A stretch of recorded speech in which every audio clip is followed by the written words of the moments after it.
ಸದೃಶಂ ಯೋಗ ಪಟ್ಟಾಭಿರಾಮಂ ಭಕ್ತಾನಾಂ ಕಾಮಧೇನುಂ ಭವಭಯಹರಣಂ ಶ್ರೀ ಸಿದ್ಧಶಂಕರಾನಂದ ಯೋಗಿವರಂ ಆದಿನಾಥ ಸಮಾರಂಭಂ ಭೀಮಾಶಂಕರ ಮಧ್ಯಮಂ ಅಸ್ಮದಾಚಾರ್ಯ ಪರ್ಯಂತಂ ವಂದೇ ಗುರು ಪರಂಪರಾಂ.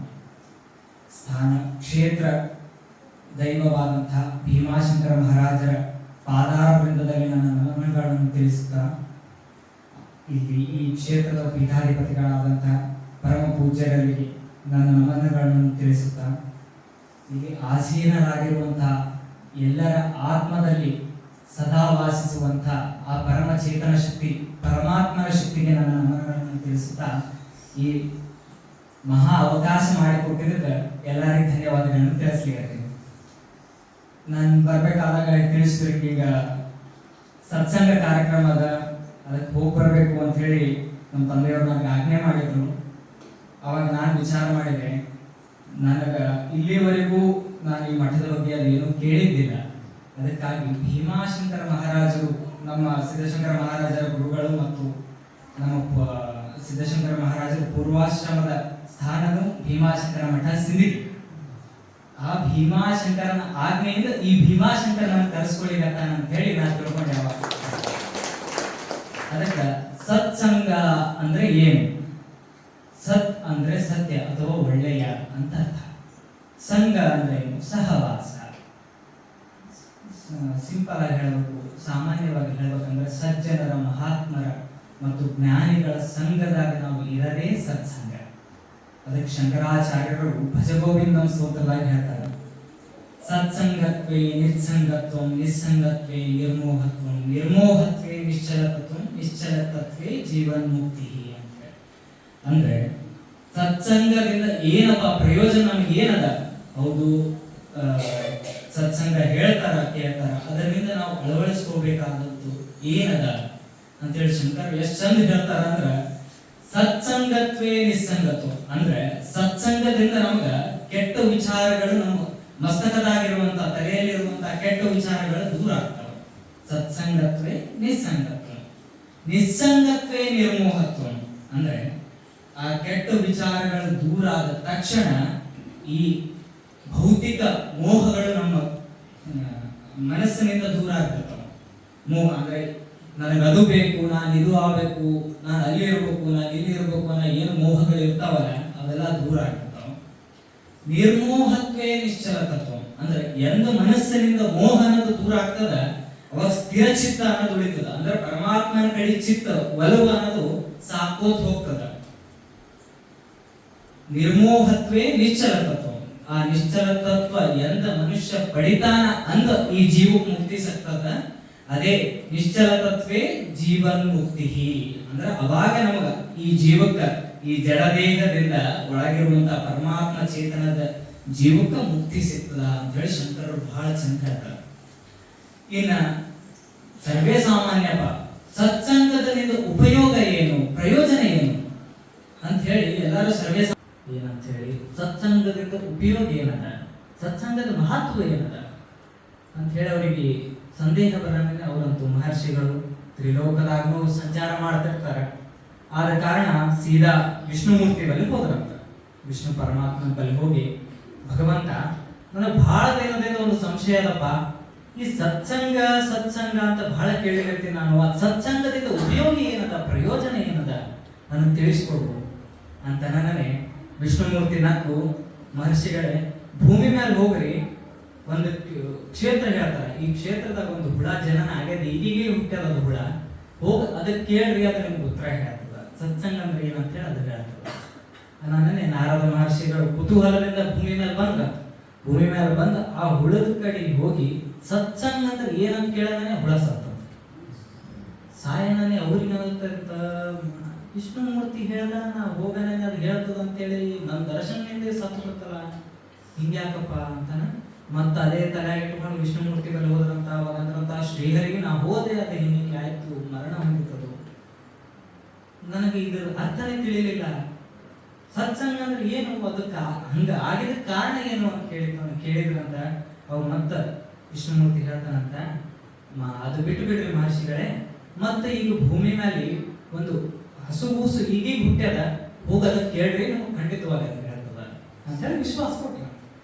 ವಿಶ್ವಾಸ ಕೊಡನೇ ಮತ್ತೆ ನಾರದಿ ಮಹರ್ಷಿಗಳು ಸತ್ಯ ಹುಳ ಸತ್ತಿದ್ದು ಅಂತ ಅಲಾಗಿ ಇಟ್ಕೊಂಡು ಮತ್ತ ಇದು ಏನು ಉತ್ತರ ಕೊಡ್ತದ ಕುತೂಹಲದಿಂದ ಮತ್ತೆ ಭೂಮಿ ಮೇಲೆ ಹೋದ್ರಂತ. ಭೂಮಿ ಮೇಲೆ ಹೋಗ್ಲಿಕ್ಕೆ ಆ ಕರುವಿನ ಆಗಾಗ್ಗೆ ಹುಟ್ಟಿತ್ತು. ಹುಟ್ಟತ್ನೇ ನಾರದ ಮಹರ್ಷಿಗಳ ದೃಷ್ಟಿ ಬಿದ್ದು ಸತ್ಸಂಗ ಅಂದ್ರೆ ಏನು ಅಂತ ಕೇಳಿದ ತಕ್ಷಣ ಅದನ್ನು ಸತ್ತಂತ. ಅವ್ ನಾರದ ಮಹರ್ಷಿಗಳಿಗೆ ಚಿಂತೆ ಆಗ್ಬಿಡ್ತಂತ, ಒಂದ್ ಕಡೆ ನಿಂಗೆ ದುಃಖ ಆಗಿತ್ತಂತ. ನಾನು ಕೇಳಲಾರಂತದ ಏನು ಕೇಳಿಗತ್ತೀನಿ, ಇವು ಎದಕ್ಕೆ ಹಿಂಗ ಮರಣ ಹೊಂದಿಗತ್ತಲ್ಲ ಅಂತೇಳಿ ಮತ್ತಿದೇ ವಿಚಾರ ಇಟ್ಕೊಂಡು ಶ್ರೀಹರಿ ಬಲ್ ಹೋದ್ರಂತ. ಯಪ್ಪ ನನ್ನ ಕೈಲಿ ಯಾರಿಗೂ ಕೇಳಲ್ಲ, ಸಾಕು ನನಗೆ ಸತ್ಸಂಗ ಅಂದ್ರೆ ಏನನ್ನ ತಿಳ್ಕೋಬೇಕಾಗ ನನಗೆ ನಾರದ ಮಹರ್ಷಿಗಳಿಗೆ ವಿಷ್ಣುಮೂರ್ತಿ ಮತ್ ನಾ ಕೇಳಿದಂತ ನನಬಡ ಮಹರ್ಷಿಗಳೇ ಕುತೂಹಲ ಇದ್ದಿದ್ದು ಯಾವತ್ತೇ ಅಲ್ಲಿ ತಿಳ್ಕೋಬೇಕು. ಈಗೀಗ ಒಬ್ಬ ರಾಜಕುಮಾರನಿಗೆ ಒಬ್ಬ ಯುವರಾಜಕುಮಾರ್ ಹುಟ್ಟ್ಯಾನ, ಮಗ ಹುಟ್ಟ್ಯಾನೀಗ, ಹೋಗ್ರಿ ಅವನಿಗೆ ಕೇಳ್ರಿ ಸತ್ಸಂಗ ಅಂದ್ರೆ ಏನಂತೇಳಿ ಈ ಸರಿ ನಾ ಹೇಳಿರ್ತೀನಿ. ಖಂಡಿತವಾಗಿ ಅವನು ಹೇಳ್ತಾನ, ಸಂಶಯ ಇಲ್ಲ, ಸಂಶಯ ಇಟ್ಕೋಬೇಡ್ರಿ, ಏನು ಕೆಟ್ಟದಾಗಂಗಿಲ್ಲ, ಹೋಗ್ರಿ ಅಂತ ನನ್ನ ನಾರದ ಮಹರ್ಷಿಗಳು ಸಂದೇಹದಿಂದ ಅಂಜಿಕೆನಿಂದ ಹೋಗ್ತಾರಂತ. ಏನೋ ರಾಜನಿಗೆ ಎಷ್ಟು ವರ್ಷದ ಮೇಲೆ ಮಗ ಆಗ್ಯಾನ ಅಂತೇಳಿ ರಾಜ್ಯದಾಗ ಹೇಳಿರತ್ತಾರ. ಈಗ ನಾ ಹೋಗಿ ಹಿಂಗ ಆಯ್ತಂದ್ರ ನಾ ನೆನೆಯುವಂತ ನನ್ನ ಪರಮಾತ್ಮಗೂ ಕೆಟ್ಟ ಹೆಸರ, ನನಗೆ ರಾಜ ಹಿಡಿದು ಕಟ್ಟಿ ಹೊಡೆದಂದ್ರೆ ಏನು ಮಾಡ್ಲಿ ಅಂತೇಳಿ ಚಿಂತೆ ಮಾಡ್ತಾರೆ ನಾರದ ಮಹರ್ಷಿಗಳು. ಅಂದರೂ ಭಗವಂತನ ಆಜ್ಞೆ, ಗುರು ಆಜ್ಞೆ, ನಾರದರಿಗೆ ವಿಷ್ಣುಮೂರ್ತಿ ಗುರು ಆಜ್ಞೆಯನ್ನು ಮೀರಬಾರ್ದು ಅಂತ ಹೇಳಿ ಹೋಗ್ತಾರಂತ. ರಾಜನ ಮನೆಗೆ ಹೋಗನೇ ನಾರದ ಮಹರ್ಷಿಗಳು ಬಂದಾರ ಅಂತ ಹೇಳಿ ರಾಜ ಆತಿಥ್ಯದಿಂದ ವೈಭವದಿಂದ ಅವ್ರಿಗೆ ಕರ್ಕೊಂಡು ಹೋಗ್ತಾನಂತ ತೊಟ್ಟಲ್ದಾಗ ಹಾಗೆ ಹಾಕಿರ್ತಾರಂತ ಹುಡುಗನ. ಅವಾಗ ನಾರದ ಮಹರ್ಷಿಗಳು ಅಂಜುಕೋತೆ ಹೋಗಿ ಆ ಹುಡುಗನ ಕಿವಿ ಬಾಜು ಹೋಗಿ ಸತ್ಸಂಗದ ಉಪಯೋಗ ಏನು, ಸತ್ಸಂಗದ ಮಹತ್ವ ಏನು ಅಂತ ಹೇಳಿ ಕೇಳ್ತಾರಂತ. ಅವಾಗ ಆ ಹಸುಗೂಸು ಬಾಯಿ ಬಿಟ್ಟು ಹೇಳ್ತದಂತ, ಮಹರ್ಷಿಗಳಿಗೆ ಸತ್ಸಂಗದ ಮಹತ್ವ ನನಗಿಂತ ಶ್ರೇಷ್ಠವಾಗಿ ಯಾರು ಹೇಳಬಲ್ಲರು? ನಾನು ಹುಳ ಆಗಿ ಹುಟ್ಟಿದ್ದೆ, ನೀವು ಬಂದ್ರಿ, ನಿಮ್ ಸಂಘ ಒಂದೇ ಕ್ಷಣ ಮಾಡಿದೆ, ನಾನು ನಿಮ್ ಬಾಡಿ ಒಂದೇ ಕ್ಷಣ ಮಾಡಿದೆ, ಅವಾಗಿಂದ ಅವಾಗೆ ನನ್ನ ಕೆಟ್ಟ ಜನ್ಮ ಅದು ಹೋಯ್ತು, ನಾ ಆಕಳಾಗಿ ಹುಟ್ಟಿ ಆಕಳ ಕರಾಗಿ ಹುಟ್ಟಿದೆ. ಮತ್ತೆ ಅಲ್ಲಿನೂ ಬಂದ್ರಿ, ನಿಮ್ ಸಹವಾಸದಿಂದ ಈಗ ಇಷ್ಟು ವೈಭವ ಇರುವಂತ ರಾಜನ ಮನೆಯಾಗ ಹುಟ್ಟಿನಿ, ನನಗಿಂತ ಸತ್ಸಂಗದ ಮಹತ್ವ ಯಾರು ಹೇಳಬಲ್ಲರು? ಅಂದ್ರೆ ಸತ್ಸಂಗ ಅನ್ನೋದು ಮಹಾತ್ಮರ ಸಂಘ ಒಂದೇ ಕ್ಷಣ ಮಾಡಿದ್ರು ಅದು ನಮ್ಮ ಜನ್ಮ ಜನ್ಮಾಂತರ ತನೂ ಪುಣ್ಯ ಕೊಡ್ತದ, ಇದರೊಳಗೆ ಯಾವುದೇ ಸಂದೇಹ ಇಲ್ಲ ಅಂತ ಹೇಳಿ ನಾರದ ಮಹರ್ಷಿಗಳಿಗೆ ಅವತ್ತು ಬೋಧೆ ಆಯಿತು. ಅವತ್ತಿನಿಂದ ಅವರು ಸತ್ಸಂಗದ ಮಹತ್ವನ ನಾನಾ ರೀತಿಯಾಗಿ ಕೀರ್ತನೆ ಮಾಡ್ಕೋತ ಹೋದರು. ಸತ್ಸಂಗ ಮಾಡೋದ್ರಿಂದ ಉಪಯೋಗ ಅಂತೂ ಗೊತ್ತಾಯ್ತು. ಇನ್ನ ಗುರು ಅಂದ್ರೆ ಏನು, ನಾವೇನಂತೀವಿ ಗುರು ಅಂದ್ರೆ ಏನು, ಅಹಂಕಾರ. ಗುರು ಅಂದ್ರೆ ನಮ್ಮ ಅಜ್ಞಾನವನ್ನ, ಅಂದ್ರೆ ನಮ್ಮ ಅಜ್ಞಾನ ಅಂಧಕಾರವನ್ನ ಕಳೆಯುವನೇ ಗುರು. ಗುರುವಿನ ವಚನದ ಮೇಲೆ ವಿಶ್ವಾಸ ಇಡಬೇಕಂತ ಹೇಳಿ ನಮ್ಗೆಲ್ಲ ಹಿರಿಯರು ಹೇಳ್ತಾರೆ, ಹೌದಾ? ಗುರುವಿನ ವಚನದ ಮೇಲೆ ವಿಶ್ವಾಸ ಇಡೋದ್ರಿಂದ ಉಪಯೋಗ ಏನು, ಇಡ್ಲಾರದ್ರಿಂದ ಉಪಯೋಗ ಏನು ಅನ್ನೋದು ನಿಮಗೊಂದು ಸಣ್ಣ ಕಥೆ ಮುಖಾಂತರ ನಾನು ತಿಳಿಸ್ತೇನೆ. ರಾಮಾಯಣದ ಕಥೆ ಇದು. ಈಗ ಲಂಕಾ ನಗರಿದಾಗ ಶ್ರೀರಾಮಚಂದ್ರರು ರಾವಣನ ವಧೆ ಮಾಡ್ತಾರೆ. ರಾವಣನ ವಧೆ ಮಾಡನೇ ಏನಾಯ್ತು, ವಿಭೀಷಣ ಮಹಾರಾಜರಿಗೆ ಪಟ್ಟಾಭಿಷೇಕ ಮಾಡಿಸ್ತಾರ. ವಿಭೀಷಣ ಮಹಾರಾಜರಿಗೆ ಸಿಂಹಾಸನ ಕೂಡಿಸಿ ಆಯ್ತು ನಾವು ಇಲ್ಲಿ ಹೋಗಿ ಬರ್ತೀವಿ ಅಂತ ಹೇಳ್ತಾರ. ಶ್ರೀರಾಮಚಂದ್ರನಿಂದ ವಾನರ ಸೈನ್ಯ ಬಂದಿರ್ತದ, ಮತ್ತ ಅಯೋಧ್ಯ ನಗರಿಯ ಪ್ರಜೆಗಳು ಎಲ್ಲರೂ ಬಂದಿರ್ತಾರೆ.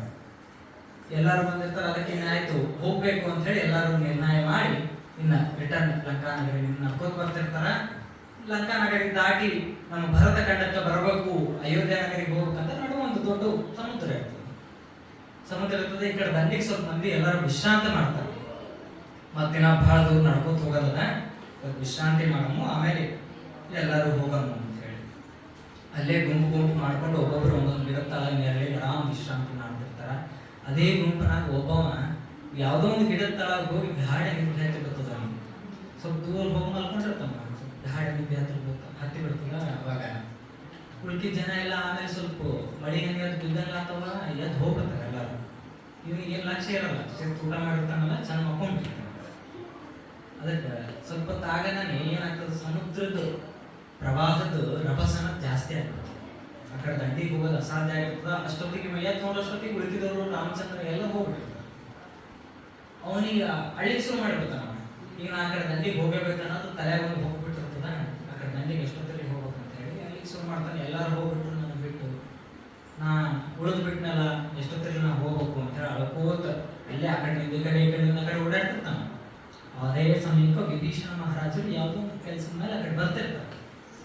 ಬರೋ ಮುಂದಾಗ ಅವ ಅಳದ್ ನೋಡಿ ಅವ್ರು ಬಂದು ಕೇಳ್ತಾರೆ, ಯಾಕೋ ಏನಾಯ್ತು, ಯಾರು ನೀವು ಎದಕ್ಕೆ ಅಳಿಗತ್ತೀರಿ? ನಾನೇ ಮಹಾರಾಜರಿಗೆ ಸಾಷ್ಟಾಂಗ ನಮಸ್ಕಾರ ಅಂತ ಹೇಳ್ತಾನ. ನಾನು ಹಿಂಗೆ ಅಯೋಧ್ಯ ನಗರಿ ಪ್ರಜೆ, ನಾನು ಶ್ರೀರಾಮಚಂದ್ರನ ದೂತ. ಎಲ್ಲ ನಮ್ಮ ಸಹಚರಿಗಳು ಹೋಗ್ಬಿಟ್ರು ನದಿ ದಾಟಿ, ನಾ ಇಲ್ಲೇ ಉಳಿದು ಬಿಟ್ಟೆ. ನಾ ಎಷ್ಟೊತ್ತಿರಲಿ ಇವತ್ತೇ ಹೋಗ್ಬೇಕು. ನಾನೇ ಅವ್ರು ಹೇಳ್ತಾರೆ, ಒಂದು 7 ದಿನ ಇರಪ್ಪ, ಸ್ವಲ್ಪ ಪ್ರವಾಹ ಕಡಿಮೆ ಆಗ್ತದ, ಪ್ರವಾಹ ಕಡಿಮೆ ಆಗೋಣ ನೀವು ಹೋಗ್ಬೇಕಂತೀನಿ. ಅಂದ್ರೆ ಅವ್ರು ಕೇಳಂಗಿಲ್ಲ, ನಮ್ಗೆ ಗೊತ್ತಿಲ್ಲರಿ ನಾ ಎಷ್ಟೊತ್ತಿರಲಿ ಇಲ್ಲೇ ಹೋಗ್ಬೇಕು, ಇವತ್ತೇ ಹೋಗ್ಬೇಕು, ಹೀಗೆ ಹೋಗ್ಬೇಕಂತ. ಮತ್ತು ಮಹಾರಾಜರು ಅದರೊಳಗೂ ತಿಳಿಸಿ ಹೇಳ್ತಾರೆ, ಹೈರಾಣಾಗಿ ಹೋಗೋದೇ ಅದಕ್ಕೆ ಮಾಡ್ತೀನಿ, ನಿಮಗೆ ಇಲ್ಲೇ ಒಂದು ಯಾವ್ದಾರ ಒಂದು ಪದವಿ ಕೊಡ್ತೀನಿ, ಇಲ್ಲೇ ನಮ್ಮ ಲಂಕಾನಗರಿದಾಗ ಇರು. ಕೇಳಂಗಿಲ್ಲ, ನಾ ಹೋಗೇಬೇಕು, ಇವತ್ತು ಎಷ್ಟೊತ್ತಲ್ಲಿ ಹೋಗು ಹೇಳೋ ಗೊತ್ತಿರ್ತಾನೆ. ಇನ್ನೇನು ಮಾಡಬೇಕು? ವಿಭೀಷಣ ಮಹಾರಾಜರು ಒಂದು ಅರಳಿ ಗಿಡದ ತಳಗೆ ನಿಂತಿರ್ತಾರೆ. ಅರಳಿ ಗಿಡದ ತಳಗೆ ನಿಂತಾಗ ಏನು ಮಾಡ್ತಾರೆ, ನಾಳೆ ಕೈ ಎತ್ತಿ ಅರಳಿ ಗಿಡದ ಒಂದು ಎಲೆ ಕಿತ್ತಾರೆ. ಕಿತ್ತಿ ಅವನಿಗೆ ಕಾಣಿಸ್ಲಾರಂಗೆ ಏನೋ ಒಂದು ಎಲೆ ಮೇಲೆ ಬರೀತಾರೆ. ಬರೆದು ಒಂದು ಶೆಲೆ ಹಾಕೊಂಡಿರ್ತಾನೆ, ಒಂದು ಟಾವೆಲ್ ಅಂತ ಹಾಕೊಂಡಿರ್ತಾನೆ ಅಂತ ಹೇಳಿರಮ್ಮ. ಆ ಟಾವೆಲ್ ಒಳಗೆ ಅದು ಸುತ್ತಿ ಕಟ್ತಾರೆ. ಕಟ್ಟಿ ಅವನಿಗೆ ಹೇಳ್ತಾರೆ, ಈ ಹೆಗಲ ಮೇಲೆ ಟಾವೆಲ್ ಅದಲ್ಲ, ಇದನ್ನು ಹಾಕೊಂಡು ನೀವು ಹೋಗು, ನದಿ ಮೇಲೆ ನಡ್ಕೋತ ಹೋಗ್ತೀನಿ. ಅಷ್ಟೇ ವಿಶ್ವಾಸಗಳು ಆ ಕಡೆ ದಂಡಿಗೆ ಹೋಗಿ ಮುಟ್ಟತನ ಇದನ್ನು ತೆಗೆದು ನೋಡಬಾರ್ದು. ಇಷ್ಟು ವಿಶ್ವಾಸಗಳು ಒಳಗೆ ಏನದನ್ನ ಕುತೂಹಲದಿಂದ ನೋಡಬಾರ್ದು. ವಿಶ್ವಾಸ ಇಟ್ಟು ಹೋಗು, ನೀನು ನಡ್ಕೋತ ಹೋಗ್ತಿ, ಆ ಕಡೆ ದಂಡಿಗೆ ಮುಟ್ಟಾನೇ, ಬೇಕಂದ್ರೆ ನೀವು ತೆಗೆದು ನೋಡ್ತಾರೆ ನೋಡ್ಬೋದು ಅಂತೇಳಿ ಹೇಳ್ತಾರೆ. ಹೇಳನೇ ಆಯ್ತು. ಅವನು ಇನ್ನೇನು ಹೇಳ್ಯಾರ ಮಹಾರಾಜರು, ಅವ್ರ ಮಾತಂದ್ರೆ ಗುರು ಮಾತಿದ್ದಂಗೆ ನನಗೆ ಆಯ್ತು ಹೋಗಮ್ಮ ಅಂತೇಳಿ ಅವೆಲ್ಲ ಕಟ್ಕೋತಾನೆ. ಕಟ್ಕೊಂಡು ಹೋಗಿ ನಡ್ಕೋತ ಹೋಗ್ತಿರ್ತಾನೆ. ಅವನಿಗೆ ವಿಚಿತ್ರ ಅನ್ಸ್ಬಿಡ್ತದೆ. ಏನಾದ್ರೂ ಅವ್ನು ಇಟ್ಟಿದ್ದ ಪ್ರತಿ ಹೆಜ್ಜೆ ಅವನು ತೇಳ್ತಿರ್ತಾನೆ. ಅದೇ ಅವನಿಗೆ ವಿಚಿತ್ರ ಪಡ್ತಿರ್ತಾನೆ, ಹಿಂಗೆ ಸಾಧ್ಯ?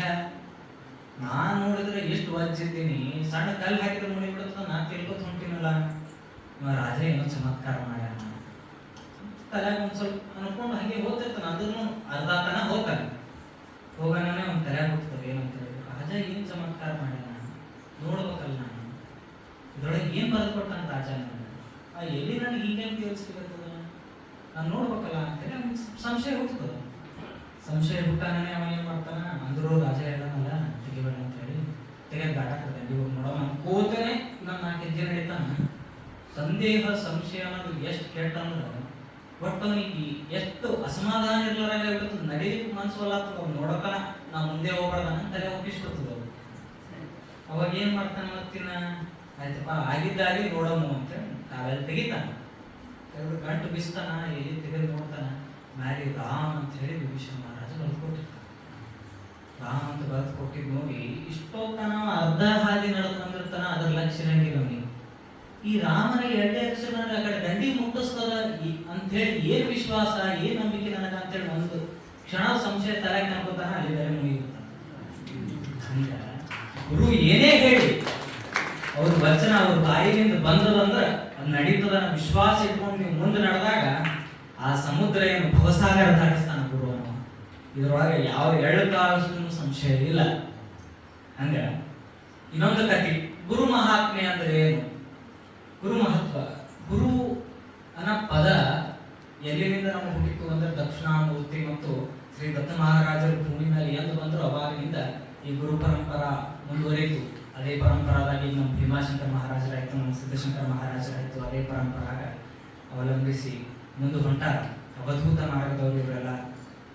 ಈ ಗುರು ಅನ್ನೋ ಪದಕ್ಕೆ ಮಹತ್ವ ಏನು ಅನ್ನೋದಕ್ಕೆ ನಮ್ಮ ಮಹಾಸನ್ನಿಧಾನಗಳು ಅಂದ್ರೆ ಶೃಂಗೇರಿ ದಕ್ಷಿಣಾಮಯ ಶಾರದಾ ಪೀಠದ ಮಹಾಸನ್ನಿಧಾನಗಳು ಮಹಾಗುರುಗಳು ಹೇಳ್ತಾರ. ಭಾರತೀ ತೀರ್ಥರು ಒಂದು ಉಪನ್ಯಾಸದಾಗ ಎಷ್ಟು ಅದ್ಭುತ ಹೇಳ್ತಾರಂದ್ರೆ, ಇದೇ ರಾಮಾಯಣದ ರಾಮಕಥೆಗೆ. ಇನ್ನ ಯುದ್ಧದ ಸಲುವಾಗಿ ಆ ಕಡೆ ದಂಡಿಗೆ ನಿಂತಿರ್ತಾರಲ್ಲ, ಎಲ್ಲರೂ ಕಲ್ಲು ಹಾಕ್ತಿರ್ತಾರ, ಕಲ್ಲು ತೇರ್ತಿರ್ತಾವ ನದ್ಯಾಗ ಅಂತ ನಾವೆಲ್ಲ ಕೇಳಿರ್ತೀವಿ. ಕಲ್ಲು ತೇರ್ತಿರ್ತಾವ, ಸಣ್ಣ ಸಣ್ಣ ಪ್ರಾಣಿಗಳು ಬಂದು ಹಾಕಿದಾಗೂ ರಾಮನ ಮಹತ್ವದಿಂದ ಎಲ್ಲಾ ತೇರ್ತಿರ್ತಾವ ಅಂತ ಹೇಳಿ ನಾವೆಲ್ಲ ಕೇಳಿರ್ತೀವಿ. ಅವಾಗ ರಾಮನ ಕುತೂಹಲ ಬರ್ತದ, ಎಲ್ಲಾ ಜೀವ ಜಂತುಗಳು ಹಾಕಿರ್ತಾವ, ತೇಲಿರ್ತ, ನಾ ಹಾಕಿದ್ರೆ ತೇರ್ತದ ನೋಡ್ಬೇಕು ಅಂತ ನನಗೆ ಹನುಮಂತ ಕರೀತಾರ. ಹನುಮಂತ ಕರೆದು, ಹನುಮ ಹಿಂಗ ನಾನು ಒಂದು ಹಾಕ್ಬೇಕಂತ ಅಪೇಕ್ಷೆ ಆಗ್ಯದ. ಹನುಮ ಹೇಳ್ತಾನಂತ, ಶ್ರೀರಾಮಚಂದ್ರ ಗಾಡಪ್ಪ ನಿನ್ ಕೈ ಬಿಡಬೇಡ ಅದಕ್ಕ ಕೇಳಂಗಿಲ್ಲ, ಹಾಕೇಬೇಕಂತ ಹೇಳಿ ಅಂತಾರೆ ಶ್ರೀರಾಮಚಂದ್ರ. ನನಗೆ ಅವಾಗ ಇನ್ನೇನು ಮಾತಾಡ, ಪ್ರಭು ಆಜ್ಞೆ ಒಂದು ದೊಡ್ಡ ಕಲ್ ತೊಗೊಂಬರ್ತಾನಂತೆ. ತೊಗೊಂಬರನೇ ರಾಮ್ ಅಂತ ಬರೀಲೇನ್ರಿ ಅಂತ ಕೇಳ್ತಾನ. ನಾನೇ ಹಾಕ್ಲಿಕ್ಕೆ ನನ್ನ ಹೆಸರು ಅದಕ್ಕೆ ಬೇಕು ಇದು ನಾಡಿ ಅನ್ನೇ. ಆಯ್ತಪ್ಪ ನೀ ಹೆಂಗೆ ಹಾಕ್ತಿ ಹಂಗ ಎಲ್ಲಿ ಹಾಕ್ತೀವಿ ಹೇಳು, ನಾ ಅಲ್ಲಿ ತನ ನಿನ್ನ ಕರ್ಕೊಂಡು ಹೋಗ್ತೀನಿ ಅನ್ನೇ. ಅರ್ಧ ಆಲ್ರೆಡಿ ಸೇತು ಕಟ್ಟಿರ್ತಾರೆ, ರಾಮ ಸೇತು ಅರ್ಧ ಕಟ್ಟಿರ್ತಾರೆ, ಆ ಕಡೆ ಅರ್ಧ ದಂಡಿ ತನ ಕರ್ಕೊಂಡು ಹೋಗ್ತಾನೆ ಎಲ್ಲ ಕುಡಿಸ್ಕೊಂಡು. ಅವಾಗ ಆಯ್ತು ನಾ ಬಿಡ್ತೀನಪ್ಪ ಇಕ್ಕಲ್ಲ ಅಂತ ಹೇಳ್ತಾನೆ ರಾಮಚಂದ್ರ.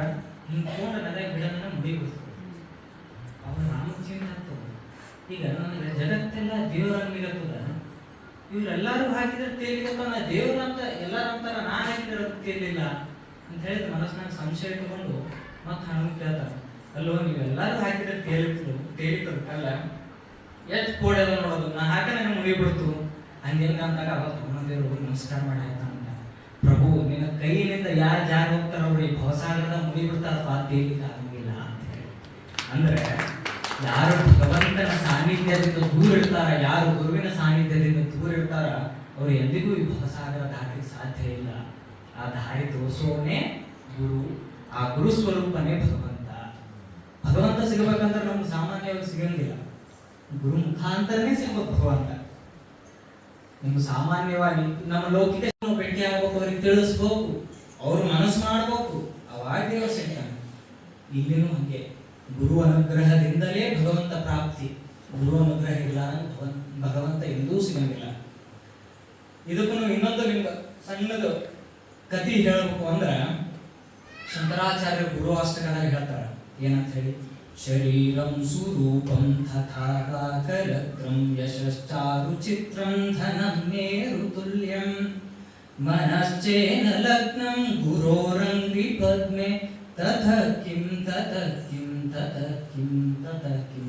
ಅಂದ್ರೆ ಇಲ್ಲಿ ಅರ್ಥ ಏನು ಅಂದ್ರೆ, ಶರೀರಂ ಸ್ವರೂಪಂ, ಈ ಶರೀರ ಎಷ್ಟೇ ಸುಂದರವಾಗಿತ್ತು ಇತ್ತಂದ್ರು, ನಮ್ ಚಂದ್ರನಿಗೆ ಹೊಳೆಲಿಗತ್ತ ನನ್ನ ಶರೀರ ಅಂದ್ರು, ಶರೀರಂ ಸ್ವರೂಪಂ ತಥಾ ವಾಕಲತ್ರಂ ಅಂದ್ರೆ ಎಷ್ಟೇ ಉನ್ನತ ಒಳ್ಳೆ ಗುಣಗಳು ಉಳ್ಳಂತ ಸತಿ ಅಂದ್ರೆ ಹೆಂಡತಿ ನಿನಗ ಮಡದಿಯಾಗಿ ಬಂದಿದ್ದಂದ್ರು, ಯಶಶ್ಚಾರು ಚಿತ್ರಂ ಅಂದ್ರೆ ನಿನ್ನ ಚರಿತ್ರೆಯನ್ನು ಸುತ್ತಮುತ್ತ ಹಳ್ಳಿಗಳದಾಗ ಸುತ್ತಮುತ್ತ ರಾಜ್ಯರು ಎಲ್ಲಾರು ಕೊಂಡಾಡ್ತಿದ್ರು.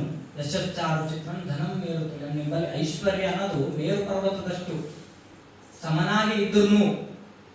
ಮನಶ್ಚೇನ ಲಗ್ನಂ ಗುರೋರಂಗ್ರಿ ಪದ್ಮೆ, ಗುರುವಿನ ಪಾದದಲ್ಲಿ ಈ ಮನಸ್ಸನ್ನ ಕೇಂದ್ರೀಕೃತ ಮಾಡಲಿಲ್ಲ ಅಂದ್ರೆ ಅದು ವ್ಯರ್ಥ, ಅದು ವ್ಯರ್ಥ, ಅದು ವ್ಯರ್ಥ ಅಂತ ಹೇಳಿ ಶಂಕರರು ಗುರು ಆಶ್ರಯದಲ್ಲಿ ಹೇಳ್ತಾರೆ, ಜಗದ್ಗುರು ಆದಿಶಂಕರಾಚಾರ್ಯ. ಇದಕ್ಕೊಂದು ಸಣ್ಣ ಕಥೆ ನಿಮ್ಗೆ ಹೇಳ್ಬೇಕಂದ್ರೆ, ದೇವದೃತ ಅಂತ ಹೇಳಿ ಒಬ್ಬ ಮಹಾಪಂಡಿತ ಇರ್ತಾನ. ದೇವದೃತ ಪಂಡಿತ, ಅವನಿಗೆ ಸಕಲ ಐಶ್ವರ್ಯಗಳು ಅವನಿಗಿರ್ತಾವ. ಪಾಂಡಿತ್ಯ ಅಂತೀರ 4 ವೇದಗಳು ಓದಿರ್ತಾನ. ಇನ್ನ ಒಳ್ಳೆ ಹೆಂಡತಿನೂ ಇರ್ತಾಳ, ಸಿರಿ ಸಂಪತ್ತಂತೂ ಏನಂತಾರಲ್ಲ ತೂಗಲಾರಷ್ಟು. ಅವನಿಗೆ ಅಂದ್ರೂ ಅವನು ಅರಮನೆದಾಗ ಹೋಗಿ ಕೂತಾನ ಅಂದ್ರೆ ಒಬ್ಬಂಟಿ, ನಾನು ಒಬ್ಬಂಟಿ ಏನೋ ಅನ್ನೋ ಭಾವನೆ ಇರ್ತದೆ. ಎಲ್ಲೆಲ್ಲೋ ಹೋಗ್ತಾನ, ಏನೇನೋ ಮಾಡ್ತಾನ, ಎಲ್ಲ ಮಾಡಿದ್ರು ಅದು ಅವನಿಗೆ ಭಾವನೆ ಹೋಗಂಗಿಲ್ಲ. ಮನಸ್ಸಂದ ಆ ಭಾವನೆ ಹೋಗ್ಲಾರ್ದಕ್ಕೆ ವಿಚಾರ ಮಾಡ್ತಾನ, ಇದಕ್ಕೆ ಏನು ಕಾರಣ ಅಂತ ಹೇಳಿ ವಿಚಾರ ಮಾಡೋ ಮುಂದಾಗೆ ಅದೇ ಆ ದೇವದೂತ ಇರುವಂತ ರಾಜ್ಯದಾಗ ಒಬ್ಬ ಮಹಾ ತಪಸ್ವಿ ಬರ್ತಾನ. ತಪಸ್ವಿ ಹೆಂಗಿರ್ತಾನಪ್ಪ ಅಂದ್ರೆ ದಿಗಂಬರ ಸ್ವರೂಪ ಇರ್ತಾನ, ಕೈಯ ಒಂದು ಕಪಾಲ, ಕೈಯ ಒಂದು ಬೆತ್ತ ಹಿಡ್ಕೊಂಡು ಬಂದಿರ್ತಾನ. ದೇವದೂತ ಬರ್ತಾನ, ಬಂದು ಸಾಷ್ಟಾಂಗ ನಮಸ್ಕಾರ ಮಾಡ್ತಾನ, ಅವನ ಬಗ್ಗೆ ಅವನೇ ಹೊಗಳ್ಕೋತಾನ. ನಾನು ಹಿಂತಿಂತ ಪಾಂಡಿತ್ಯ ಕಲ್ತೀನಿ, ನಾನು ಹಿಂತಿಂತಲ್ಲಿ ಹಿಂಗಿದ್ದೀನಿ, ನಾನು ಬಲಿಷ್ಠ ಐಶ್ವರ್ಯ ಎಲ್ಲ. ಮಹರ್ಷಿಗಳ ತಪಸ್ವಿಗಳನ್ನ ನಗ್ತಾರ. ನೋಡಿ ನಕ್ಕ ಮೇಲೆ ನನ್ನಿಂದ ಏನಾಗಬೇಕು ಅಂತೇಳಿ ಅವರು ತಪಸ್ವಿಗಳು ಕೇಳ್ತಾರ. ದೇವದೂತ ಕೇಳಿದಾಗ ದೇವದೂತ ಅಂತಾನೆ, ಪ್ರಭು ನನ್ನ ಬಳಿ ಇಂಥದಿಲ್ಲ ಅನ್ನಂಗಿಲ್ಲ, ಎಲ್ಲ ನಿಮ್ಮ ಅನುಗ್ರಹದಿಂದ ಎಲ್ಲ ಅದ, ಅಂದ್ರೂ ಏನೋ ಒಂದಿಲ್ಲ ನನ್ನ ಬಳಿ. ಅದು ಎದಕ್ಕಾಗಲಿರ್ತದೆ, ಹಿಂಗ ನನಗೆ ಸಮಾಧಾನ ಎದಕ್ಕಿಲ್ಲ ಅಂದಾಗ ಅವ್ರ ಮಹರ್ಷಿಗಳು ಕೇಳ್ತಾರ. 4 ಪ್ರಶ್ನೆಗಳು ಕೇಳ್ತಾರೆ. ಗುರು ಅಷ್ಟಕದ ನಾನು ಏನು ಹೇಳಿದೆ, ನಿನ್ನ ಬಳಿ ಸುಂದರವಾದ ಶರೀರ ಅದ, ಅಂದ್ರೂ ನೆಮ್ಮದಿ ಇಲ್ಲ ಅಂದಿರ್ತದೆ, ಎದಕ್ಕೆ ಇದು ವಿಚಾರ ಮಾಡಿದ್ದೇನೆ. 1ನೇ ಪ್ರಶ್ನೆ. 2ನೇದು, ನಿನಗೆ ಬೇಕಾದದ್ದು ನೀನು ಮಾತು ತಪ್ಪಲಾರಂತ ಒಳ್ಳೆ ಮಡದಿ ಹಾಡ, ಅಂದ್ರೂ ಸಮಾಧಾನ ಇಲ್ಲ ನೀಗೆತ್ತೀವಿ, ಎದಕ್ಕೆ ನಾನು ವಿಚಾರ ಮಾಡಿದ್ದೇನೆ. 2ನೇ ಪ್ರಶ್ನೆ. 3ನೇದು, 4 ವೇದಗಳು ಓದಿನಂತಿದಿ, ಪಾಂಡಿತ್ಯ ಅಂತೂ ಹೇಳಾರಷ್ಟದ ಅಂತಿದಿ, ಅಂದ್ರೂ ಸಮಾಧಾನ ಇಲ್ಲ ಅಂತಿದೆಯಲ್ಲೋ, ಅದೇನು ಸಾಧ್ಯ? ಮೂರನೇ ಪ್ರಶ್ನೆ ಕೇಳ್ತಾರೆ. ಸಿರಿ ಸಂಪತ್ತಂತೂ ನಿಮ್ಮಲ್ಲಿ ಕೊರತೆನೇ ಇಲ್ಲ, ಹೌದಪ್ಪ, ತಿಂಡಿ ಕೊಂಡ್ಲಿ ಗತಿ ಇಲ್ಲ, ನಿಕ್ಕೂ ಇಲ್ಲ, ನೀನೇ ಎಷ್ಟು ಮಂದಿ ಹಂಚಂಗಿದ್ದೀವಿ, ಅಂದ್ರೂ ನೆಮ್ಮದಿ ಇಲ್ಲ ಇರ್ತಿದ್ವಿ. ಅದಕ್ಕೆ ಕಾರಣ ಒಂದೇ ತಮ್ಮ, ನೀ ಇನ್ನತನ ನಿನ್ನ ಅಹಂಕಾರದಿಂದ ಗುರುಚರಣ ಸೇವೆ ಮಾಡಿಲ್ಲ, ಅದಕ್ಕೆ ನಿನಗೆ ನೆಮ್ಮದಿಯನ್ನು ಸಿಕ್ಕಿಲ್ಲ. ಯಾರು ಗುರುಚರಣ ಸೇವೆ ಮಾಡ್ತಾರ, ಗುರುವಿನ ಪಾದದಾಗ ಅವ್ರು ಎಲ್ಲಾ ಸರ್ವಸ್ವವನ್ನು ಅಂಕಿತ ಮಾಡ್ತಾರ, ಅವನಿಗೆ ಮಾತ್ರ ನೆಮ್ಮದಿ ಸಿಗ್ತದ, ಅವನಿಗೆ ಮಾತ್ರ ಭವಸಾಗರ ಅವಾಗ ಅವನಿಗೆ ಅರಿವಾಗ್ತದ, ಹೌದಲ್ಲ ನಂಗೆ ಎಂಥ ತಪ್ಪು ಮಾಡಿದೆ, ಮಹಾ ತಪಸ್ವಿಗಳು ಬಂದಾರಂದ್ರೂ ಅವ್ರ ಎದುರು ನನ್ನ ಅಹಂಕಾರ ಹಿಡ್ಕೊಂಡ್ ಬಂದೆಲ್ಲ, ನಂದರದು ಬಿಟ್ಟು ಬರ್ಲಿಲ್ಲಲ್ಲ ನಾ ಅಂತ ಹೇಳಿ ಅವ ದುಃಖಪಟ್ಟ. ಅವಾಗೆ ಸಾಷ್ಟಾಂಗ ನಮಸ್ಕಾರ ಹಾಕಿ ನನ್ನ ಶಿಷ್ಯನನ್ನು ಮಾಡ್ಕೋರಿ ಅಂತ ಹೇಳಿ ಕಣ್ಣೀರಿನ ಧಾರೆ ಎರೆದು ಅವ್ರ ಪಾದ ತೊಳೆದು ಅವಾಗ ಅವರು ವಿಶಾಲ ಮನಸ್ಸಿನಿಂದ ಅವನ ಶಿಷ್ಯನನ್ನಾಗಿ ಸ್ವೀಕಾರ ಮಾಡಿ ಈ ಭವ ಸಂಸಾರದಿಂದ ಅವನಿಗೆ ಮುಕ್ತಿ ಕೊಡ್ತಾರೆ. ಹಿಂಗ ಗುರು ಅನ್ನವ ಎದಕ್ಕೆ ಬೇಕು ಅಂದ್ರೆ ಇಂಥದಕ್ಕೆ ಬೇಕು ಅಂತಲ್ಲ, ಎಲ್ಲದಕ್ಕೆ ಬೇಕು ಗುರು. ಈಗ ನಮಗ ಒಂದು ಕತ್ತಲು ಕಂಡದ ಅಂದ್ರೆ ಅದ್ರೊಳಗೆ ದೀಪ ಹಿಡ್ಕೊಂಡು ಬರುವವನು ಗುರುನೇ. ಅರ್ಥ ಆಯ್ತಾ? ಈಗ ನಮ್ಮ ಸಮಸ್ಯೆಗಳು ನಿತ್ಯ ದಿನಕಾಲ ಮನ್ಯಾಗ ಹೇಳಿದ್ವು ಅಂದ್ರೆ ಮನ್ಯಾಗ ಬ್ಯಾಸರ ಪಡ್ಕೋತಾರೆ, ಗುರು ಎಂದು ಬ್ಯಾಸರ ಪಡ್ಕೊಂಡಿದ್ರು. ಯಾಕ ಅವ್ರಿಗೆ ಒಳಗೆ ಕೊರಿತಿರ್ತದೆ, ನನ್ನ ಶಿಷ್ಯನ ಉದ್ಧಾರ ಆಗ್ಬೇಕು, ಅವನು ಮ್ಯಾಲೆ ಹೋಗ್ಬೇಕು, ನಾನು ನೋಡ್ಬೇಕು. ಹಂಗೆ ಈಗ ಶಿಷ್ಯನನ್ನ ಒಳ್ಳೆ ಹಾದಿಗೆ ಹಚ್ಚಲಿಕ್ಕೆ ಹೆಂಗ ಸಾಧ್ಯ, ಗುರು ಹೆಂಗ ಮಾಡಬಲ್ಲ ಅದನ್ನ ಅಂತ ಹೇಳಿ ಒಂದು ಗುರುಚರಿತ್ರವನ್ನು ಒಂದು ಸಣ್ಣ ಕಥೆ ಹೇಳ್ಬೇಕು. ಲಾಸ್ಟಿಗೆ ಬ್ಯಾಸರ ಹೊಂಟಿಕೊಂಡ್ರೆ ತಪ್ಪು ತಿಳ್ಕೊಬೇಡ್ರಿ, ಇದೊಂದು ಹೇಳ್ಬಿಡ್ತೀನಿ. ಗುರುಚರಿತ್ರದಾಗ ಅರುಣಿ, ಭೈತ್ಯ ಮತ್ತು ಉಪಮನ್ಯು ಅನ್ನೋರು 3 ಮಂದಿ ಶಿಷ್ಯರಿರ್ತಾರೆ. ಅವರಿಗೊಬ್ಬ ಒಳ್ಳೆ ತಪಸ್ವಿಗಳಾದಂಥ ಗುರುಗಳಿರ್ತಾರೆ. ಗುರುಗಳದ್ದು ತೋಟ ಇರ್ತದೆ. ಈಗ ಹೆಂಗೆ ನಮ್ಮಲ್ಲಿ ಬಲುಗಳವಲ್ಲ ಹಂಗೆ ಅವರು ಭತ್ತ ಹಾಕಿರ್ತಾರೆ. ಹಾಕಿದಾಗ ಅರುಣಿಯನ್ನ ಶಿಷ್ಯ ಕರೀತಾರೆ. ಕರೆದು ಏನಂತ ಹೇಳ್ತಾರೆ, ಹಿಂಗಪ್ಪ ಹೊಲದಾಗ ಹಾಕಿವ್ ಕರೆ ನೀರೇನೋ ಬಿಟ್ಟಾರಂತ ಅಂದ್ರೂ ಹೊರಗೆ ಅಥವಾ ನೀವು ಹೋಗಿ ಅಡ್ಡ ಕಟ್ಟಿ ಬಾ, ಅದಕ್ಕೆ ನೀರು ಹೊರಗೆ ಬರಲ್ಲ ಅಂದ್ರೆ ಅಡ್ಡ ಕಟ್ಟಿ ಬಾ ಅಂತ ಹೇಳ್ತಾರೆ. ಹೇಳಿದ್ರೆ ನೀವು ಹೋಗ್ತಾನೆ, ಹೋಗಿ ಇನ್ನೇನು ಹೊಲದಾಗ ಹೋಗಿ ನಿಂದ್ರನೇ ಹಾಕ್ತಾನ, ಪ್ರಯತ್ನ ಮಾಡ್ತಾನ, ನೀರಿನ ರಭಸ ಇರ್ತದ, ಒಡ್ಡ ಕಟ್ಟದಾಗಂಗಿಲ್ಲ ಅವನಿಗೆ. ಅದಕ್ಕೆ ಏನ್ ಮಾಡ್ತಾನ, ಗುರುವಚನ ಅಂತೂ ಸುಳ್ಳು ಮಾಡಬಾರ್ದು, ಅವನ ಆಜ್ಞೆ ಅಂತೂ ನಾನು ಮೀರಬಾರ್ದು. ಅದಕ್ಕೆ ಏನ್ ಮಾಡ್ಬೇಕು ಅಂತ ಹೇಳಿ ಆ ಹರಿಯ ನೀರಿಗೆ ಆಟ ಅವನೇ ಮಕ್ಕೊಂಡ್ಬಿಡ್ತಾನ. ಹೋದ್ರೆ ಗುರು ಆಜ್ಞೆ ನಾವು ಮೀರಂಗಿಲ್ಲ ಅಂತ ಹೇಳಿ. ಈ ಕಡೆ ಗುರುವಿಗೆ ಚಿಂತೆ ಆಗ್ತದ, ಇಪ್ಪತ್ತಿಗೆ ಹಾಕಿ ಬರೋದಿತ್ತಲ್ಲ ಇನ್ನತನ ಬರಲಿಲ್ಲಲ್ಲ ಅಂತ ಹೇಳಿ. ಅವಾಗ ಗುರುನೇ ಹೊಲತನ ನಡ್ಕೋತ ಹೋಗ್ತಾನ, ಅರುಣಿ ಅಂತ ಕರ್ಕೋತ ಹೋಗ್ತಾನ. ಶಿಷ್ಯೋತ್ತಮ ಎಲ್ಲಿದ್ದಿದೆ ಅಂದಾಗ ಅಲ್ಲಿ ನೀರಿಗೆ ಅಡ್ಡ ಮಾಡ್ಕೊಂಡಿರ್ತಾನ, ಮೈ ತುಂಬ ಜ್ವರ ಬಂದ್ಬಿಟ್ಟಿರ್ತಾವ, ನೀರು ಹರಿದು ಅವನಿಗೆ ಎಬ್ಬಿಸ್ತಾರ. ನಿನ್ನ ಪರೀಕ್ಷೆ ಮಾಡಿದ್ನು, ನೀ ಗೆದ್ದೀನಿ ಅಂತ ಹೇಳಿ ಅವನಿಗೆ ಸಕಲ ಶಾಸ್ತ್ರಗಳು ಮತ್ತು ವೇದಾಂತಗಳ ಜ್ಞಾನ ಕೊಟ್ಟು ಆಶೀರ್ವಾದ ಮಾಡಿ ಕಳಿಸ್ತಾರೆ. ಇನ್ನ ಅರುಣಿ ಆದ್ಮೇಲೆ ಭೈತ್ಯನ ಒಬ್ಬ ಶಿಷ್ಯ. ಭೈತ್ಯ ಕರೀತಾರ, ಆಯ್ತು ಅರುಣಿಯನ ಅಂತೂ ನೀರು ಕಟ್ಟಿಬಿಟ್ಟಾನ, ಈಗೆಲ್ಲ ರಾಶಿ ಬಂದ ಅಂತ ಹೇಳಿದ್ರು ನಮ್ಮ ಸೇವಕರು. ಆ ರಾಶಿನ ಎತ್ತಿನ ತಗೊಂಡೋಗಿ ಹಾಕೊಂಬ ಎಲ್ಲ ಅಂತ ಹೇಳ್ತಾರೆ. ಆಯ್ತು ಗುರುಗಳೇ ಅಂತೇಳಿ ಗುರುಗಳಿಗೆ ನಮಸ್ಕಾರ ಮಾಡಿ ಅವ್ರ ಹೊಲಕ್ಕೆ ಹೋಗ್ತಾನೆ. ಭತ್ತ ಎಲ್ಲ ಕೊಯ್ದಿರ್ತದೆ, ಎಲ್ಲ ರಾಶಿ ಅದು ಬಂಡ್ಯಾಗ ಹಾಕ್ತಾರೆ. ಹೆಂಗಂದ್ರೆ ಪೂರಾ ಬಂಡಿ ತುಂಬಿ ಮ್ಯಾಲೆ ಹರಿದು ಬರ್ತದೆ. ಅದು ಎತ್ತಿನ ಜಕ್ಕೋತ್ ಹೋಗೋದ ಮಳೆ ಬಂದ್ಬಿಡ್ತದೆ ನಡು. ಗುರುವಿನ ಪರೀಕ್ಷೆ ನಮ್ಗೆ ಎಷ್ಟು ಕಠಿಣ ಇರ್ತದೆ. ಸಾಮಾನ್ಯವಾಗಿ ಯಾರು ಯಾವುದೇ ಗುರುವಾಗಿ ಒಪ್ಕೊಂಡಿಲ್ಲ, ಯಾರು ಪರೀಕ್ಷೆ ತೀರ್ತಾನೆ.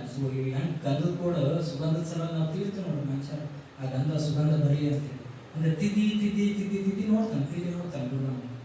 ಮಳೆ ಬರ್ತದ, ಅದು ಎತ್ತನ ಸಿಗಿಬಿಡ್ತದೆ ನಡು. ರಾತ್ರಿ ತನ ತೋಮ ಅಂತ ಗುರು ಹೇಳಿರ್ತಾನೆ, ನಾ ಹೆಂಗಾರ ಮಾಡಿ ತೊಗೊಂಡೋಗ್ಬೇಕು ಅಂತೇಳಿ ತಲೆ ಬಂದು ಏನು ಮಾಡ್ತಾನ, ಎತ್ತಿ ಇದ್ದಿದ್ದು ಕೊಳ್ಳ ತೆಗಿತಾನೆ, ಪಟ್ಟಿ ತೆಗೆದು ಕೊಳ್ಳಿ ಹಾಕೊಂಡು ಜಪ್ಕೊಂಡು ಹೋಗ್ತಾನೆ.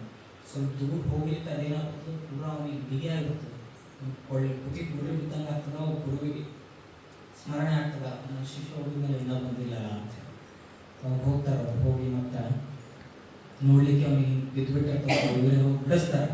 ಬಿಡಿಸೋಣ ಸಾಷ್ಟಾಂಗ ನಮಸ್ಕಾರ ಮಾಡಿ ಅಳತಾನ. ಗುರು ನೀ ಹೇಳಿದ್ದಿ ಇವತ್ತಿನ ರಾತ್ರಿ ತನ ತಂದು ಹಾಕಂತ ಹೇಳಿದ್ದೆ, ನನ್ನ ಕೈಲಿ ಆಗ್ಲಿಲ್ಲಪ್ಪ, ಕ್ಷಮಿಸ್ಬಿಡು. ಈಗಲೂ ಇನ್ನ ಸಮಯ ಮಿಂಚಿಲ್ಲ, ಇನ್ನ ಇದು ಸೂರ್ಯೋದಯ ಆಗಿಲ್ಲ, ಈಗ ತೊಗೊಂಬರ್ತಿದ್ರಿ ನಡ್ರಿ ಅಂತ ಗುರುಗಳಂತಾನೆ. ಗುರುಗಳಂತಾರ ಅಪ್ಕೊಂಡು ನೀ ಪುಣ್ಯ ಮಾಡಿದ್ದು, ಧನ್ಯ ನಿನ್ನ ಜನ್ಮ ಧನ್ಯ ಇವತ್ತು. ವಿದ್ಯುತ್ ಪರೀಕ್ಷೆದಾಗ ನೀ ಗೆದ್ದು ಬಿಟ್ಟು ಧನ್ಯ ನಿನ್ನ ಜೀವನ ಅಂತ ಹೇಳಿ ಅವರಿಗೆ ಉಪನಿಷತ್ತುಗಳ ಜ್ಞಾನ ಮತ್ತು ವೇದಗಳ ಜ್ಞಾನವನ್ನು ಪ್ರಸಾದ ಮಾಡಿ ಆಶೀರ್ವಾದ ಮಾಡಿ ಆಯ್ತು ನಿಮಗೆ ತಗ್ಗನಾಗಿ ಉಪಜೀವನ ಸಾಗಿಸು ಅಂತ ಹೇಳಿ ಆಶೀರ್ವಾದ ಮಾಡಿ ಕಳಿಸ್ತಾರೆ. ಇನ್ನು ಉಪಮನ್ಯು ಭಾಳ ಏನಂದ್ರೆ ಸುಸ್ತಮ ಮಂಚ ಏಳು ಅಂತಂದ್ರೆ 10 ಸರಿ ಏನಬೇಕು ಅವನಿಗೆ ಏಳು ಅಂದ್ರೆ ಅವಾಗ ಹೇಳವ ಅಂತ ಶಿಷ್ಯ. ಅವನಿಗೆ ಈಗ ಹೆಂಗೆ ಈಗ ಇವರಿಬ್ಬರಿಗೆ ಪರೀಕ್ಷೆ ಮಾಡಿ ಆಶೀರ್ವಾದ ಮಾಡಿದ್ರು, ಈಗ ಇವನಿಗೊಬ್ಬರಿಗೆ ಉದ್ಧಾರ ಮಾಡಬೇಕಲ್ಲ, ಗುರುವಾಗಿ ಕರ್ತವ್ಯ ಶಿಷ್ಯನ ಉದ್ಧಾರ ಮಾಡಬೇಕು, ಇವನಿಗೊಬ್ಬರಿಗೆ ಮಾಡಕ್ಕಲ್ಲ. ಅದಕ್ಕೆ ಇವರು ಒಂದು ವಿಚಾರ ಮಾಡಿದ್ರು ಏನಂತೇಳಿ, ಏನು ಇಂಥ ಹೇಳಿದ್ರೆ ನಡೆಯಂಗಿಲ್ಲ, ಅದಕ್ಕೆ ಹೋಗಿ ಆಟೋ ಕಾಯ್ಕೊಂಬ ಅಂತ ಹೇಳ್ತೀನಿ. ನನಗೆ ಎಷ್ಟು ನಿಷ್ಠೆಯಿಂದ ಮಾಡ್ತಾನೆ ನೋಡೋನು, ಅಲ್ಲಿ ಸ್ವಲ್ಪ ಉಪವಾಸ ಬಿದ್ದಂದ್ರೆ ಮಗ ಸ್ವಲ್ಪ ಸೊರಗ್ತಾನ, ಮಕ್ಕಳು ಧರ್ಮ ಏನು ಅಂತೇಳಿ ವಿಚಾರ ಮಾಡ್ತಾನೆ. ಇವರು ವಿಚಾರ ಮಾಡೋಣ ಅವನಿಗೆ ಕರಿತಾನ. ಉಪಮನ್ಯುವನ ಪಾಟ್ನೆ ಬರಂಗಿಲ್ಲ, ಅವನು ಕುಟುಂಬ ಏನು ಮಾಡ್ಲಿಕ್ಕೆ ಆಗಿಲ್ಲ, ರೂಢಿ ಬಿದ್ದುಬಿಟ್ಟಿರ್ತದೆ ಅವನಿಗೆ. ಶಿಸ್ತು ಗುರುಪತ್ನಿಯವರು ಗುರುಮಾತೆಯವರು ಕೊಡ್ತಿರ್ತಾರಲ್ಲ ಶಿಸ್ತು ಊಟಕ್ಕೆ ಮಗ ಭಾವದಿಂದ ನೋಡ್ತಿರ್ತಾನೆ, ಮಕ್ಕೋತಿರ್ತಾನೆ. ಕರಿತಾರ ಬೈತಾರೆ, ಉಪಮನ್ಯು ಕರೀಲಿಕ್ಕೆ ನಿಮ್ಗೆ ಕೇಳಿಸಲ್ಲ ಬಾ ಅಂತೇಳಿ ಹಂಚಿ ಓಡಿ ಬರ್ತಾನ. ಹಿಂಗೆ ಆಟೋ ತೊಗೊಂಡೋಗು, ತೋಟಕ್ಕೆ ಹೋಗಿ ಮೇಯಿಸ್ಕೊಂಬ ಆಯ್ತು ರೀ. ಎಲ್ಲಿ ಏನೋ ತಿನ್ನೋದಿಲ್ಲ, ಹಂಗೆ ಮೇಯಿಸ್ಕೊಂಡು ಬರ್ಬೇಕು ನೀನು ಆಯ್ತು. ನೀವು ಹೆಂಗಂತೀರಿ ಹಂಗೆ ಹೇಳ್ತಾನೆ. ಹೋಗ್ತಾನ ಅವ ದಿನಕ್ಕೆ 7 ಸರಿ ಊಟ ಮಾಡ್ತಿರ್ಬೇಕು, 6 ಸರಿ ಊಟ ಮಾಡ್ತಿರ್ತಾನೆ ಮನುಷ್ಯ. ಅದಕ್ಕೆ ಹೋಗ್ತಾನ. ತೋಟಕ್ಕೆ ಹೋಗೋನೇ ಸ್ವಲ್ಪ ಹೆಚ್ಚಿಗಾಗ್ತಾನೆ. ಗುರು ಏನು ಹೇಳ್ಯಾರ, ಭಿಕ್ಷೆ ಮಾಡಬೇಡ ಅಂತ ಹೇಳ್ಯಾರ, ಆಕಳ ಹಾಲು ಕುಡಿಬೇಡ ಅಂತ ಹೇಳ್ಯಾರ, ಇಲ್ಲ ಅಂತೇಳಿ ಅಲ್ಲೇ ಆಕಳ ಹಾಲು ಕರೆದು ಕುಡಿದು ಬಿಡ್ತಾನೆ. ಶಿಸ್ತು ಕುಡಿದು ಮತ್ತೆ ಬರ್ತಾನೆ. ಹಿಂಗೆ 1 ತಿಂಗಳು ಮಾಡ್ತಾನ. ಗುರುಗಳಿಗೆ ಆಶ್ಚರ್ಯ ಆಗ್ಬಿಡ್ತದ. ಒಂದು ಲೆಕ್ಕಕ್ಕಿದ್ದವ ಇನ್ನೂ ದಮ್ಮ ಮಾಡ್ಬಿಡ್ತಾನ. ಹಿಂಗ್ಯಾಂಗ ಸಾಧ್ಯವ ಊಟ ಮಾಡಬೇಡ ಅಂತೇಳಿ ಸ್ವರೂಪಕ್ಕೆ ಮನುಷ್ಯ ಉಲ್ಟಾ ದಮ್ಮ ಆಗ್ಲಿಕ್ಕಲ್ಲ ಅಂತೇಳಿ ಅವಾಗ ಮತ್ತಾಯ್ತು. ಯಾಕೋ ಹಿಂಗೆ ದಪ್ಪ ಆಗಕ್ಕೆ ಕಾರಣ ಹಿಂಗೆ ನೀವು ಭಿಕ್ಷೆ ಮಾಡಬೇಡ ಅಂತಿದ್ರಿ, ಅದಕ್ಕೆ ಆಕಳ ಹಾಲು ಕುಡ್ತೀನಿ ಕಾಯಿ ಅಂತೇಳಿ ಬೈದು ಆಕಳ ಹಾಲು ಕುಡಿಬೇಡಿ ಅಂತ ನಾನೇ ಆಯ್ತು ಅಂತ ಹೇಳ್ತಾನೆ. ಹೋಗನೇ ಈಗ ಗುರುಗಳ ಆಜ್ಞೆ ಆಗ್ಯದ, ಆಕಳ ಹಾಲು ಕುಡಿಬಾರ್ದು, ಭಿಕ್ಷೆನೂ ಮಾಡಬಾರ್ದು, ಬೇರೆ ಮನೆಗೆ ಹೋಗಿ ನಾ ಭಿಕ್ಷೆನೂ ತಗೊಂಡು ತಿನ್ಬಾರ್ದು ಅಂತೇಳಿ ಗುರುಗಳ ಆಜ್ಞೆ. ಏನು ಮಾಡಲಿ ಅಂತೇಳಿ ಹೋಗ್ತಾನೆ. ಅವತ್ತಿನ ದಿನ ಮರುದಿನ ಹೋಗ್ತಾನೆ. ಅಲ್ಲಿ ಹೋಗ್ಲಿಕ್ಕೆ ನಾವು ಎಕ್ಕಿ ಗಿಡ ಅಂತೀವಲ್ಲ, ಎಕ್ಕಿ ಗಿಡ ಗೊತ್ತಲ್ಲ ನಿಮಗೆಲ್ಲ, ಗಣಪತಿಗೆ ಏರಿಸ್ತಾರೆ ಪೂಜಾ ಆಗುತ್ತೆ. ಎಕ್ಕಿ ಗಿಡ ಹಾಲು ಬರ್ತಾವ. ಆ ಎಕ್ಕಿ ಗಿಡ ಸಮೀಪ ಹೋಗಲ್ಲ, ಅವ್ನ ಕೈಗೆ ಏನೋ ತಡ್ತದ, ತಟ್ಟನ ಒಳಗಿಂದ ಹಾಲು ಬರೋದು ನೋಡ್ತಾನೆ. ಗುರುಗಳ ಆಕಳ ಹಾಡು ಕುಡಿಬೇಡ ಅಂತಾರ, ಭಿಕ್ಷೆ ಮಾಡಬೇಡ ಅಂತಾರ, ಎಕ್ಕಿ ಹಾಲು ಕುಡಿಬೇಡ ಅಂತಾರೆ, ಇದು ಕುಡಿಯಮ್ಮ ಅಂತೇಳಿ ಮತ್ತಾನ ಅದನ್ನು ತೋಡಿ ಹಾಕೊಳ್ಳಿ ಕೂತಾನ. ಒಂದು ಹನಿ ಕಣ್ಣಾಗ ಆ ಕಡೆ ಬಿದ್ದು ಬಿಡ್ತದೆ. ನೀವು ಬೆಳೆದ ನೀವೆರಡು ಕಣ್ಣು ಹೋಗ್ತಾವ. ದಿನನಿತ್ಯ ಶಿಷ್ಯ ಸಾಯಂಕಾಲ 6 ಬರ್ತಿದ್ದ. ಅವತ್ತಿನ ದಿನ ಶಿಷ್ಯ ಬರಲಿಲ್ಲ. ಗುರುವಿಗೆ ಗಾಬರಿ ಆಗ್ಬಿಡ್ತು. ಮೊದಲೇ ಮಬ್ಬಿದ್ದಂಗೆ ನಾನಿವ ಎಲ್ಲಿ ಹೋದ್ನೋ ಏನು ಮಾಡ್ಕೊಂಡು ಅಂತೇಳಿ ಗುರುಗಳು ಅಂಜಿ ಒಂದೇ ಹಿಡ್ಕೊಂಡು ಬರ್ತಾರ. ಅರಣ್ಯ ಕಡೆ ಕಾಡಿನ ಕಡೆ ಬರ್ತಾರ. ಬಂದು ಹುಡ್ತಾರ, ಉಪಮನ್ಯು ಅಂತ ಒದರ್ಕೋತ ಹುಡುಕ್ತಾರ. ಅವಾಗ ಅವ ಒಂದು ಕಡೆ ಹಂಗೆ ಕಣ್ಣು ಇದು ಬೀಳನೇ ಹಂಗೆ ನಡ್ಕೋತ ಹೋಗಿ ಯಾವುದೊಂದು ತೆಗೆನ ಒಳಗೆ ಭಯ ಬಿದ್ದು ಬಿಟ್ಟಿರ್ತಾನೆ. ಗುರುಗಳೇ ಅಂತೇಳಿ ಅದನ್ನೇ ಅವ್ರಿಗೆ ಕೇಳಿಸ್ತಾನೆ. ಹೋಗಿ ಅವ್ರು ತಳಗಿನ ಮ್ಯಾಲೆ ಕರ್ಕೊಂಡ್ಬರ್ತಾರೆ. ಕರ್ಕೊಂಡ್ಬರನೇ ಏನು ಮಾಡ್ಕೊಂಡೆ ಅಂದ್ರೆ ಹಿಂಗೆ ಮಾಡಿದ ನಾನೇ ಭಾಳ ಶಾಣೆ ಇದ್ದೆ ಅಂತೇಳಿ ಗುರುಗಳು ಅಂತಾರೆ. ನಾನೇ ಈಗ ಇವನಿಗೆ ಕಣ್ಣು ತರಿಸ್ಬೇಕಲ್ಲ ಅಂತೇಳಿ ಗುರುಗಳ ಮನಸ್ಸಿನಾಗ ಅನ್ನಿಸ್ತದ. ಅವಾಗ ನಮಗೆ ಇದೇ ಏನಂತಾರೆ, ಇದೇ ಹಾದಿನಿಂದ ಇದೇ ಸೂತ್ರದಿಂದ ಇವನಿಗೆ ಉಪದೇಶ ನಾನು ಮಾಡ್ತೀನಿ ಅಂತೇಳಿ ಮನಸ್ಸಿನ ಸಂಕಲ್ಪ ಮಾಡ್ಕೊತಾರೆ. ಈಗ ನೀವು ಕಣ್ಣು ಬೇಕು ಬೇಡ ಅಂತ ಕೇಳ್ತಾರೆ. ಗುರುಗಳೇ ನನಗೆ ಬೇಕ್ರಿ ಅಂತ ನಾನೇ ಅವಾಗ ಅವರು ಅಶ್ವಿನಿ ದೇವತೆಗಳ ಮಂತ್ರನ ಉಪದೇಶ ಮಾಡ್ತಾರೆ. ಈ ಮುಖಾಂತರ ಅವನಿಗೆ ಸನ್ಮಾರ್ಗದ ಹಾದಿ ಹಚ್ತಾರೆ. ಅಶ್ವಿನಿ ದೇವತೆಗಳ ಮಂತ್ರವನ್ನು ಉಪದೇಶ ಮಾಡಿ ಇದನ್ನು ಪಠಿಸು, 11 ಸಲ ಪಠಿಸು ಕಂಡು ಬರ್ತಾವನೇ. ಆ ಮುಖಾಂತರ ಆಕೆ ದೈವನಾಮ ಮಾಡಿ ಶುರು ಮಾಡ್ತಾರೆ. ಮುಂದೆ ಜಗತ್ತಿನಾಗ ಸಕಲ ವೇದ ಪಾರಂಗತ ಸರ್ವಜ್ಞಾನ ಬಲ್ಲವನಾಗಿ ಜಗತ್ತಿಗೆ ಉಪದೇಶ ಮಾಡ್ಕೊಂಡು ಉಪಮನ್ಯು ಅಂತ ಬಹಳ ಮಹಾನ್ ಹೆಸರುಳ್ಳ ಪಂಡಿತನಾಗಿ ಈ ಭೂಮಿ ಮೇಲೆ ಒಂದು ಹೆಜ್ಜೆ ಇಟ್ಟಿದ್ದಾರೆ. ಈಗ ಗುರುವನವ ಯಾವುದೇ ಒಂದು ಮಾರ್ಗದಿಂದ ಆಗಲಿ, ಯಾವುದೇ ಒಂದು ಸೂತ್ರದಿಂದ ಆಗಲಿ ಭಕ್ತನನ್ನು ಉದ್ಧಾರ ಮಾಡೋಕ್ಕಂತಾನೆ ಕಾಯ್ದಿರ್ತಾನ. ಅದನ್ನು ತಿಳ್ಕೋಬೇಕು ನಾವು ಅಷ್ಟೇ. ಗುರು ಬೈಲಿಗತ್ತಾನ ಅಂದ್ರೆ ಅದರ ಅರ್ಥ ಏನು? ನಮ್ದು ಯಾವುದೋ ಒಂದು ಕರ್ಮ ಕಡಿಲಿಗತ್ತಾನ, ಯಾವುದೋ ಒಂದು ಸನ್ಮಾರ್ಗದ ಹಾದಿ ಹಚ್ಚಲಿಗತ್ತಾನ ಅನ್ನೋದು ಅದರ ಅರ್ಥ ಅಂತ ಹೇಳಿ ನಾವು ಮನಸ್ಸಿನಿಂದ ಗುರುವಿನ ಸದಾಕಾಲ ಸ್ಮರಣೆ ಮಾಡ್ಕೋತ ಅವ್ರ ಪಾದಾರಗಳಿಂದಾಗ ನಮ್ಮ ಶ್ರದ್ಧಾ ಭಕ್ತಿಗಳನ್ನ ಇಟ್ಟು ಅವ್ರ ಸೇವೆ ಮಾಡಬೇಕು. ಈಗ ಅದೇ ನಮ್ಗೆ ಖುಷಿ ಆಯಿತು. 96ನೇ ಸತ್ಸಂಗ ಇದು ಅಂತ ಹೇಳಿದ್ರು. ಎಷ್ಟು ಮಂದಿ ಜ್ಞಾನ ಹಂಚ್ಲಿಕತ್ತಾರ ಶ್ರೀಗಳು ಅಂತ ಹೇಳಿ ಬಹಳ ಖುಷಿ ಆಯ್ತು ನನಗೆ. ಯಾಕಂದ್ರೆ ಸತ್ಸಂಗ ಸುದೆ ಹೆಸರಿಗೆ ತಕ್ಕಂಗೆ ಇದು ಅಮೃತ. ಇದು ಜಗತ್ತಿನಾಗಿರುವಂತ ಯಾವ್ದು ಇಷ್ಟ ಆನಂದ ಕೊಡಂಗಿಲ್ಲ ಇದ್ರ ಒಳಗೆ ಹೋಗಿ ಕೇಳಿಸ್ಕೊಂಡವನಿಗೆ, ಆಧ್ಯಾತ್ಮದ ಮೂಲದಿಂದ ಹೋಗಿ ಕೇಳಿದವನಿಗೆ ಅಮೃತಕ್ಕಿಂತ ನ್ಯಾಯ ಅಂತ ಹೇಳ್ಬೋದು ಸತ್ಸಂಗ ಸುದೆ.